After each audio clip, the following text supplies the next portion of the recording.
Good morning. My self doctor Rajni Sharma, government college Kishangarh. Students, मैंने पुनर्जागरण के जो पहला पार्ट है उसमें पुनर्जागरण का विकास किस प्रकार हुआ, इटली में ही पुनर्जागरण का विकास क्यों हुआ, इसके बारे में आपको विस्तृत रूप से समझाया था। अब मैं आज पुनर्जागरण की विशेषताओं का अध्ययन करवाऊंगी। इसके अलावा पुनर्जागरण का साहित्य कला, मूर्ति कला, इन पर क्या प्रभाव पड़ा, ये भी मैं आपको इस अध्याय में बताऊंगी। पुनर्जागरण की विशेषताओं में मुख्य रूप से ये है कि इसने मानववाद का समर्थन किया।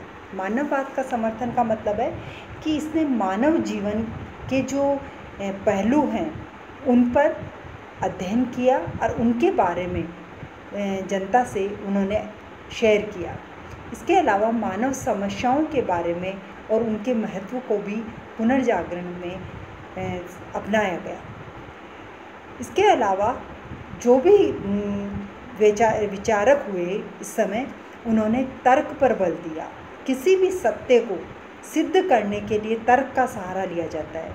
इसीलिए उन्होंने कहा कि जब तक तर्क के आधार पर वाद विवाद नहीं होगा तब तक इस पुनर्जागरण का अध्ययन नहीं किया जा सकता। इसलिए उन्होंने तर्क पर भी काफ़ी बल दिया।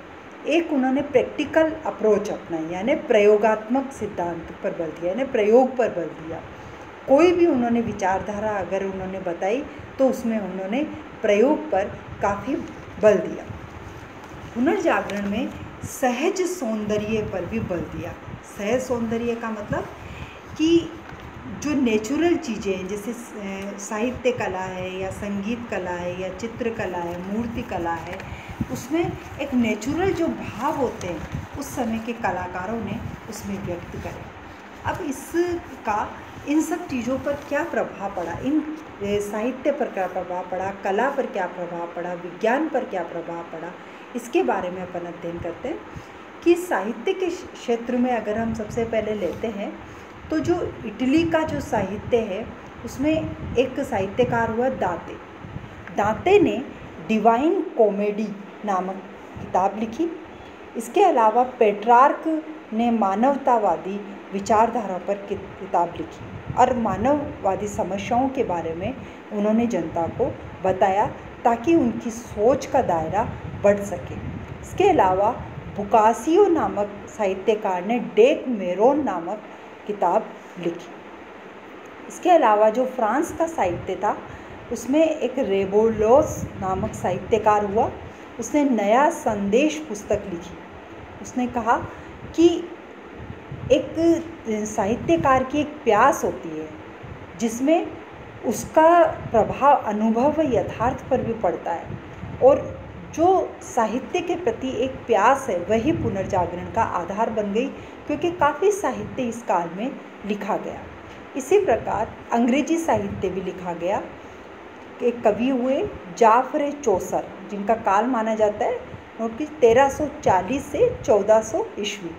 उन्हें अंग्रेजी काव्य का पिता भी कहा जाता है। उनकी जो रचना थी कैंटरबरी टेल्स, वह काफ़ी महत्वपूर्ण मानी जाती है। इसके अलावा सर थॉमस मूर ने एक यूटोपिया पुस्तक लिखी जिसको बाद में राजनीति विज्ञान की दृष्टि से भी बहुत महत्वपूर्ण माना गया। विलियम शेक्सपियर जैसे अंग्रेजी साहित्यकार हुए। मैकबेथ जैसे साहित्यकार हुए।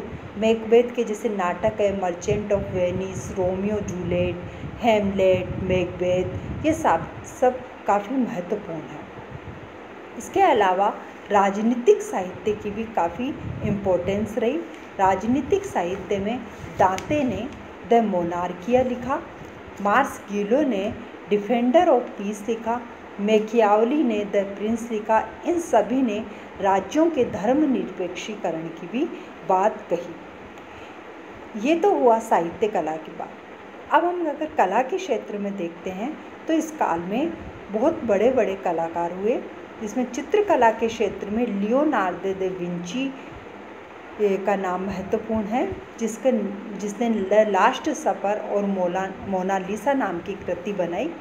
मोनालिसा जो आज भी बहुत महत्वपूर्ण कृति के रूप में मानी जाती है। इसके अलावा माइकल एंजेलो तथा राफेल नामक भी चित्रकला के क्षेत्र में इनका नाम भी काफ़ी महत्वपूर्ण माना जाता है। स्थापत्य कला के क्षेत्र में गोथिक शैली का आविष्कार हुआ। ये गोथिक शैली यूनानी, रोमन और अरबी इन तीनों शैलियों का मिश्रण थी। इसके आधार पर बड़े बड़े भवन बनने लगे। मूर्ति कला के क्षेत्र में अगर हम देखते हैं तो लोरेंजो गिबर्टी तथा डोनातेलो व माइकल एंजेलो जैसे महान मूर्तिकार इस काल में हुए, जिन्होंने बहुत ही अद्भुत और कला की दृष्टि से उत्कृष्ट मूर्तियों की रचना करी। इसके अलावा संगीत कला की भी रचना हुई। संगीत कला का भी काफ़ी विकास हुआ। संगीत कला के क्षेत्र में जियोवानी पालेस्ट्राइना इटली का विख्यात गायक माना जाता है। उसने 1554 ईस्वी में सामूहिक संगीत पर अपनी रचना प्रकाशित करवाई। इसमें उसके पास एक हाप्सी गार्ड नामक एक नवीन वाद्य यंत्र था, जो पियानो का ही मूर्त रूप या पूर्व रूप माना जाता है। इसके अलावा विज्ञान के क्षेत्र में भी काफ़ी विकास हुआ। विज्ञान के क्षेत्र में अंग्रेज जो फ्रांसिस बेकन थे, जिनका काल 1561 से 1626 माना जाता है, उन्होंने वैज्ञानिक दृष्टिकोण पर बल दिया और उनका कहना था कि जो ज्ञान की प्राप्ति है वह प्रेक्षण व प्रयोग करने से ही हो सकती है। इसके अलावा टोलेमी ने जियोसेंट्रिक सिद्धांत पर, जॉन केपलर ने, कोपरनिकस ने, आइजक न्यूटन ने, इनका भी विज्ञान के क्षेत्र में काफ़ी योगदान हुआ।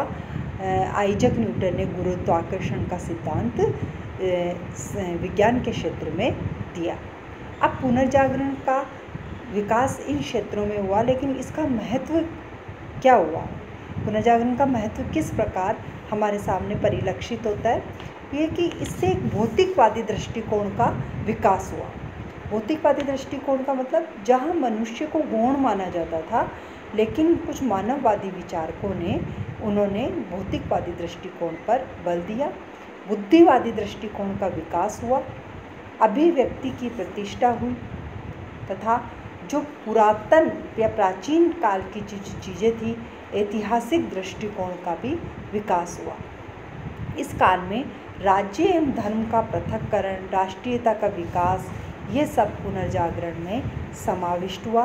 पुनर्जागरण में इन नवीन प्रवृत्तियों की एक तरह से शुरुआत हुई, जो आगे आने वाले समय का भी आधार बनी। इस प्रकार ये जो पुनर्जागरण की विशेषताएं हैं वह विस्तृत रूप से आप देखें और इसमें जो ये की पॉइंट्स मैंने आपको बताए हैं उनके आधार पर आप अध्ययन करें। धन्यवाद।